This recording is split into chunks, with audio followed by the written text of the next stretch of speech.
ഇന്ന് പുസ്തക വായനയിൽ ശ്രീ ടി.കെ. ശങ്കരൻ നാരായണൻ എഴുതിയ വീട് നിറയെ എന്ന കഥയാണ്. അയൽക്കാരുമായി അധികം അടുപ്പം വേണ്ടെന്ന് ആദ്യമേ ഇന്ദുവിനോട് പറഞ്ഞിരുന്നു. രാജേന്ദ്രനഗറിലെ ഒരു വർഷത്തെ അനുഭവം അവിധം ഒരു വഴിയാണ് എനിക്ക് തെളിച്ചു തന്നത്. സ്നേഹത്തിലും പാരസ്പര്യത്തിലും തുടങ്ങി വെറുപ്പിലും അകൽച്ചയിലും അവസാനിച്ച അയൽഗേഹ ബന്ധം. പുതിയ സ്ഥലത്തും അത് ആവർത്തിക്കേണ്ടതില്ലല്ലോ. സ്നേഹവും വേണ്ട, വെറുപ്പും വേണ്ട. കണ്ടാൽ ചിരിച്ചുകൊണ്ട് ഒന്നോ രണ്ടോ ഉരിയാടിക്കൊണ്ട് മതി, അത്രയും മതി. 2 നില കെട്ടിടത്തിലെ താഴത്തെ താമസക്കാരായിരുന്നു ഞങ്ങൾ. കഴിഞ്ഞ ഒരു വർഷമായി മുകളിൽ താമസിക്കുന്നത് ഭാര്യയും ഭർത്താവും മാത്രമടങ്ങുന്ന കുഞ്ഞു കുടുംബമാണ്. 2 കൂട്ടർക്കും പ്രവേശന മാർഗം 2 ആണെങ്കിലും തുണി ഉണക്കാനുള്ള അയ ഒരു ടെറസിലായിരുന്നു. ഉച്ചയ്ക്ക് 1 മണിയോടെയാണ് ഇന്ദു തുണിയിടാൻ പോവുക.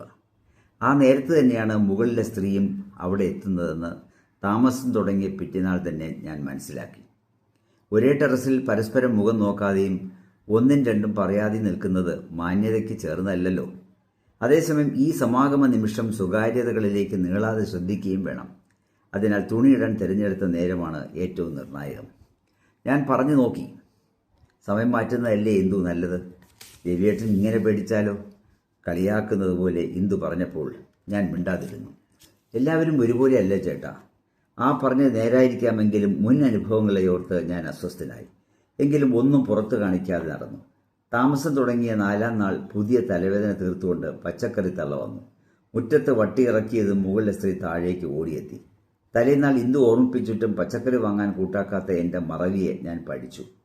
വട്ടിക്ക് ചുറ്റുമിരുന്ന് ഇന്ദുവും ആ സ്ത്രീയും പച്ചക്കറികൾ തിരയുന്ന വേവലാതിയോടെ ഞാൻ കണ്ടുനിന്നു. പതുക്കെ ഭീതി എന്നിലേക്ക് കാൽവെച്ച് കയറി. രാജേന്ദ്രനഗറിലെ അനുഭവം എന്നിൽ പിടഞ്ഞെണീറ്റു. മുകളിലെ സ്ത്രീയുടെ പേര് രേണുകയാണെന്ന് ഇന്ദു പറഞ്ഞു. ഭർത്താവ് ഏതോ ഇൻഷുറൻസ് കമ്പനിയിലെ മാനേജരാണ്. വിവാഹം കഴിഞ്ഞ് 3 വർഷമായിട്ട് അവർക്ക് കുട്ടികളില്ല. സ്വത്ത് തർക്കത്തിൻ്റെ പേരിൽ രേണുവിൻ്റെ വീട്ടുകാരുമായി അയാൾ ഉടക്കിലാണ്. രവിയേട്ടൻ അറിയുമോ, ഞങ്ങൾ ഭയങ്കരമായിട്ട് കുടിക്കുമത്രേ. അതൊക്കെ നമ്മൾ എന്തിനാ അറിയണേ? എൻ്റെ ശബ്ദം തെല്ലുയർന്നു. ഈ രവിയേട്ടൻ. ഇന്ദു അടുക്കളയിലേക്ക് തിരിഞ്ഞു. സംഗതിയുടെ വളവ് തിരിവുകൾ ഇപ്പോഴെനിക്ക് തെളിഞ്ഞു കിട്ടി. എൻ്റെ നിഷ്കർഷകൾ തെറ്റിയിരിക്കുന്നു. ഇതിൻ്റെ പേരിൽ ഇന്ദുവിനോട് ചെറുതായി ഒന്ന് കോപിക്കുക മാത്രമേ ഞാൻ ചെയ്തുള്ളൂ. മുറിയിൽ കഥകടച്ചിരുന്ന കരച്ചിലും മൂക്കുപിഴിച്ചിലുമായി കരഞ്ഞു തീരട്ടെ. ഞാനങ്ങ് മിണ്ടാതിരുന്നു. ചാരുകസാരയിൽ കൈകൾ പിണച്ചു കിടന്ന എന്നെ പിന്നീട് എപ്പോഴോ ഇന്ദു കുലുക്കി ഉണർത്തി. രവിയേട്ടന് ഇപ്പോഴും സംശയമാ? മുകളിലെ താമസക്കാരുടെ എന്തെല്ലാമോ സൗകര്യങ്ങൾ അവൾ മനസ്സിലാക്കി വെച്ചിരിക്കുന്നു. പിന്നെ ഓഫീസിൽ എനിക്ക് സ്വൈരം കിട്ടും.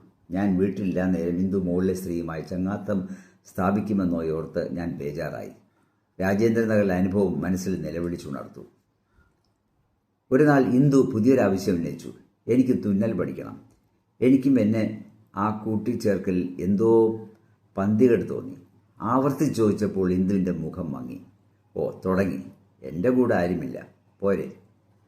ഇന്ദു കള്ളം പറഞ്ഞാണെന്ന് പിന്നീട് മനസ്സിലായി. കുറച്ചപ്പുറത്തെ ഒരു മധ്യവയസ്കയുടെ അരികിൽ മുകളിലെ സ്ത്രീ തുന്നൽ പഠിക്കാൻ പോകുന്നുണ്ട്. അവരോടൊപ്പം ഇന്ദുവും തുന്നാൻ ചേർന്നിരിക്കുന്നു. വിലക്കണമെന്ന് കലശലായ തോന്നലുണ്ടായിട്ടും എന്തോ ഞാനൊന്നും പറഞ്ഞില്ല. ജീവിതം ഒരുപാട് സങ്കീർണതകളും അതിലേറെ സംഘർഷങ്ങളും നമുക്ക് ഒരുക്കി തരുന്നുണ്ട്. നിലവിലുള്ള തന്നെ അധികമെന്നിരിക്കെ 1ഉം 2ഉം പറഞ്ഞ് നാം അതിനെ പെരുപ്പിക്കേണ്ടതില്ലല്ലോ. പതുക്കെ ഞാൻ കാര്യങ്ങൾ മറക്കാൻ ശ്രമിച്ചു. അല്ലെങ്കിൽ ലാഘവത്തോടെ സമീപിക്കാൻ പഠിച്ചു. എൻ്റെ നിശ്ചയങ്ങൾ നടക്കാതെ പൊയ്ക്കോട്ടെ എന്ന് വെറുതെ ഇരുന്നു. എല്ലാ ദുഃഖങ്ങളിലും മുൻ അനുഭവങ്ങൾ പിന്തുടരണമെന്നില്ലെന്ന് മനസ്സിനെ പറഞ്ഞു തിരുത്തി. ആ ദിവസങ്ങളിലൊന്നിൽ ഇന്ദു പറഞ്ഞു, മുകളിലത്തെ രേണു ചോദിച്ച ഒരു പാവാണ് രവിയേട്ട. എന്തേ അങ്ങനെ തോന്നാൻ? ഏട്ടനറിയോ ചേച്ചിയുടെ ഹസ്ബൻഡിനെ കുറിച്ച്? ഇല്ല. എന്നാൽ അറിയണം. ഇന്ദു ചമ്രം പടിഞ്ഞിരുന്നു. അയാൾക്ക് ചേച്ചിയെ കൂടാതെ മറ്റൊരു സ്ത്രീയുമായി ബന്ധമുണ്ടത്രേ. ഓഫീസ് വിട്ടാൽ നേരെ അങ്ങോട്ട് ചെല്ലും. രാത്രി വളരെ വൈകിയെ തിരിച്ചെത്തൂ. വരുമ്പോൾ മൂക്കറ്റം കുടിച്ചിട്ടുണ്ടാവും അത്രേ. 1ഉം 2ഉം പറഞ്ഞ് ദിവസവും രേണു ചേച്ചിയെ തല്ലും. മുന്നും പിന്നും അറിയാതെ എന്തെങ്കിലും പറയരുതെന്തോ. കേൾക്കൂ രവിയേട്ട, ഇതെല്ലാം പറഞ്ഞ് ചേച്ചി ഇന്ന് കുറേ കരഞ്ഞു. സ്ത്രീധനത്തിൻ്റെ പേരിലാത്രേ ശണ്ട തുടങ്ങിയത്. പിന്നെ കുഞ്ഞുണ്ടാവാത്തതിൻ്റെ പേരിലായി. മറ്റേ സ്ത്രീയിൽ അയാൾക്കൊരു കുഞ്ഞുണ്ടത്രേ. വാ, ശരി, നമുക്ക് ഉറങ്ങാം. കൂടുതൽ കേൾക്കാൻ എനിക്ക് താല്പര്യമില്ലായിരുന്നു. ഇന്ദു പറഞ്ഞതെല്ലാം തീർത്തും വ്യക്തിപരമായ കാര്യങ്ങൾ. അത് നമ്മെ ബാധിക്കുന്നതാണോ എന്ന് മാത്രമേ നാം അറിയേണ്ടൂ. അതിനാൽ ഉറക്കം നടിച്ച് തിരിഞ്ഞു കിടന്നു. രേണുവിനെക്കുറിച്ച് ഇന്ദു പറഞ്ഞതോർത്താവാം എന്തോ എനിക്ക് ഉറങ്ങാൻ കഴിഞ്ഞില്ല. നാളിതുവരെ രേണുവിൻ്റെ ഭർത്താവിനെ ഞാൻ പരിചയപ്പെട്ടിട്ടുമില്ല. നേരത്തെ പറഞ്ഞല്ലോ, എനിക്കതിലൊന്നും താല്പര്യമില്ലായിരുന്നു. പക്ഷേ ഒറ്റ നോക്കിന് മാന്യവും സൽസ്വഭാവിയാണെന്ന് തോന്നിയിട്ടുണ്ട്. നേർക്കുനേർ കാണുമ്പോൾ ചിരിക്കാറുമുണ്ട്. അയാൾക്ക് പരിചയപ്പെടാൻ താല്പര്യമുണ്ടെന്ന് ആ ചിരിയിൽ നിന്നും മനസ്സിലായിട്ടുണ്ട്. ആ ശ്രമങ്ങളിൽ നിന്നെല്ലാം ഞാൻ ബോധപൂർവം ഒഴിഞ്ഞു മാറുകയായിരുന്നു. ഇപ്പോൾ പക്ഷേ അയാളെ തന്നെ ചുറ്റുന്നു. മനസ്സ് രേണുവിനെ പ്രതി വേവലാതിപ്പെടുന്നു. എല്ലാവർക്കും ഒരു ഉൾമുഖമുണ്ടെന്ന് അറിയുന്നു. പിന്നീടെപ്പോഴും ഞാൻ ഉറക്കത്തിലേക്ക് ചാഞ്ഞു. തുടർന്നുള്ള ദിവസങ്ങളിൽ ഇന്ദുവിനെ ഞാൻ തീരെ വിലക്കിയില്ല. മനസ്സ് തുറക്കുന്നതിലൂടെ മുകളിലെ സ്ത്രീക്ക് ആശ്വാസം കിട്ടുമെങ്കിലായിക്കോട്ടെ എന്നതായിത്തീർന്നു എൻ്റെ മനോഭാവം. ഇന്ദുവാകട്ടെ ഈ അവസരത്തെ ശരിക്കും മുതലെടുത്തു. രേണുവിൻ്റെ സഹനത്തെക്കുറിച്ച് അനേകം പുതിയ കഥകൾ പറഞ്ഞു തുടങ്ങി. എവിടെയോ വെച്ച് എനിക്കും ഇത്തിരി താല്പര്യം തോന്നിയോ? ഒരു വേള ആ സ്ത്രീയോടുള്ള അനുതാപമായിരിക്കുമോ കാരണം? ഒരു നാൾ പതിവ് പോലെ ബസ്സും കാത്ത് സ്റ്റാൻഡിൽ നിൽക്കുകയായിരുന്നു ഞാൻ.